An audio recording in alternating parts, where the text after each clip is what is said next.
started right now.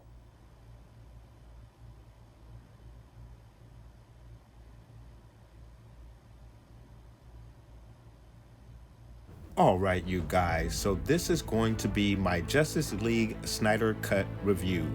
Major spoilers going forward, so if you haven't seen Justice League the Snyder Cut, you've been warned.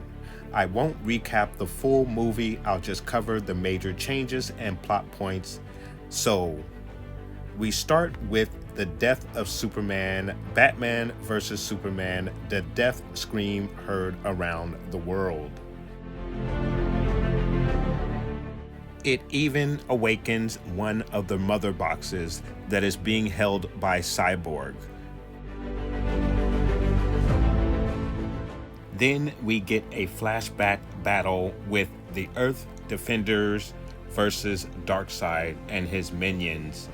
Earth Defenders consist of Zeus and his son, the Amazonians, the Lanterns. This was an epic battle. Very, very lovely visuals in this particular scene right here. I love the part with the lantern, the extended scene with the lantern that we got here versus Darkseid. As he battles him, Darkseid cuts his hand off, and then as he cuts his hand off, we get this absolutely cool sequence where as the lantern is being killed, the ring removes itself from the hand, floats off in front of Darkseid before he tries to grab it. Earth's defenders are able to fend off Darkseid and his minions as Darkseid is severely injured with an axe to the shoulder. He is then carried off to his ship as his minions retreat.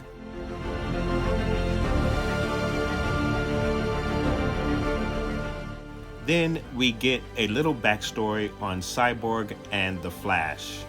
We get a single scene with Barry saving his love interest in a car crash. A very cool scene, however, I don't know if it was necessary for the movie. It didn't really pertain to anything else in the film. Cyborg, however, got the full treatment. From his time as a high school football star to the accident that injured him and killed his mother, as well as his relationship with his father and his resentment towards him. We explored some of his abilities and powers, great detail that explains why he is so important to the story. All of this goes a long way to expand upon the backstory of this character and also allows the audience to draw a connection to the character. Martian Manhunter makes a cameo and is revealed to be General Calvin Swanwick, who drops in on Lois disguised as Martha Kent to convince Lois to go back to living her life. So we are introduced to a new MacGuffin, the Anti-Life, which gives its wielder the power of control over everyone. It seems that it was embedded in the Earth's soil and Steppenwolf has found it.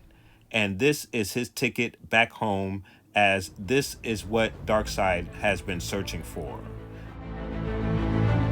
While trying to resurrect Superman, the Flash shows off his ability to stop and reverse time to correct his mistimed jumpstart of the Mother Box. This ability will play a significant role later on in the film. One of my favorite scenes from the theatrical cut is the Superman vs. Justice League scene, specifically when Superman and the Flash go at it.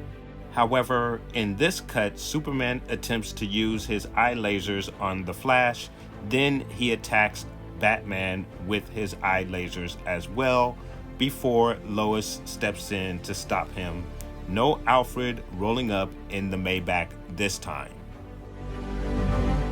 Dr. Stone sacrifices himself to heat up the last Mother Box, which helps the League track it back to Steppenwolf.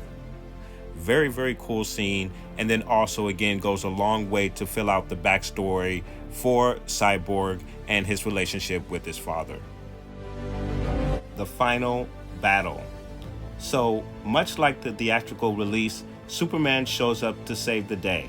However, this time he is in his black suit. The Flash gets to do a little bit more in the Snyder Cut than he did in the theatrical cut.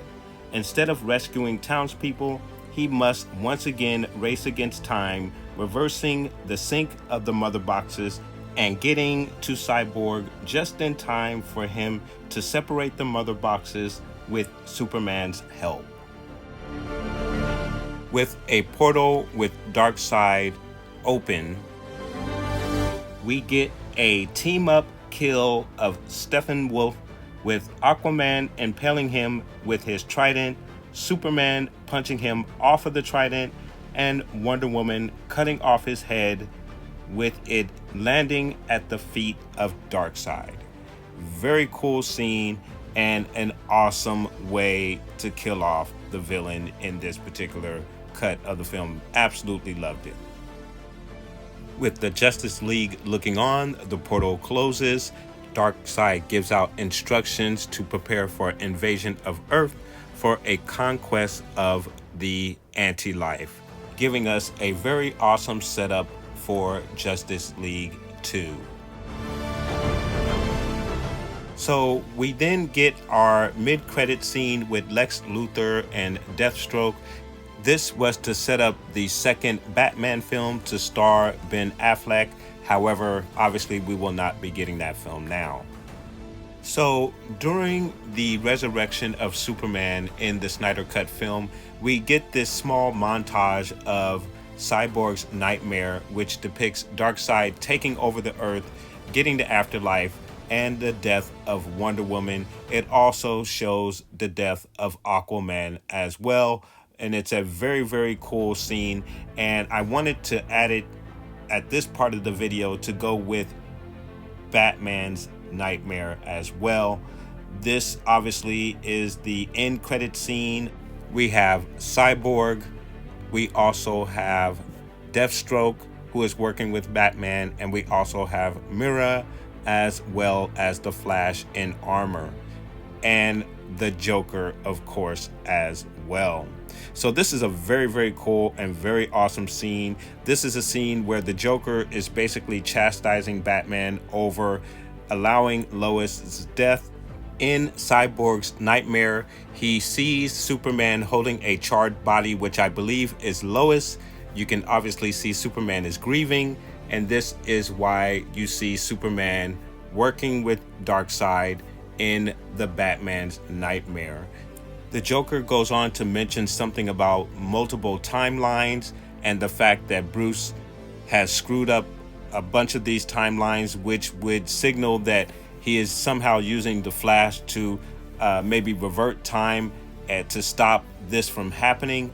So that is a very, very cool aspect of this particular end credit scene. And then, of course, we have Superman showing up at the end credit scene. All of our heroes preparing to do battle versus the Superman. We get a very, very cool look at Cyborg as he sets himself up, preparing to fight Superman, which is very, very awesome. And then, of course, we get the Joker's laugh towards the end there. And then, of course, Batman glances over at Superman as Superman rises up with his red laser eyes glaring. So very cool end credit scene, which could be an awesome setup for the Flashpoint storyline for the Flash film. However, it is my understanding that the director has come out and said that they will not be using the Flashpoint storyline for the Flash film. And then our end credit scene gives us a very cool meeting between Bruce Wayne and Martian Manhunter. Very cool end credit scene. And again, is a very nice setup for any storyline that they wish to continue with off of this particular story, if Warner Brothers decides that they want to move forward with the Snyderverse. Hopefully they will. So my final thoughts. I did enjoy the film. It does add a lot to the story and sets up a good storyline for a trilogy or even a multiverse film. They might want to run with that Flashpoint storyline with the Flash film that is coming up very soon. I also like the additional backstory that we got on Cyborg. I thought it went a long way to fill out the backstory of the character with his relationship with his parents, and then him having to deal with his condition and his newfound abilities and powers. I thought that was really, really awesome. And then for him to witness his father's sacrifice, I think was just another awesome layer that was placed upon the backstory of this character. And I just really enjoyed the backstory that they gave Cyborg in this film. I also think the addition of Darkseid was very much needed for this film. It adds some additional weight to the film and also to our villains. Even though Steppenwolf was very cool for the villain that he was, but to add Darkseid to this particular film adds more weight to it, and I really enjoyed that as well. And then of course the visuals for this film were off the charts. I like some of the choices that Snyder made, especially in regards to the end battle scene where we've changed the reddish sky to more of a darkish blue sky. I thought that was more pleasing to the eye as opposed to that dark or that reddish sky that we got in the theatrical cut. I also like the fact that he removed the scenes that included the family as well as the other civilians, where Superman is carrying off the building and Flash is helping out that one family where their truck gets stalled or stuck.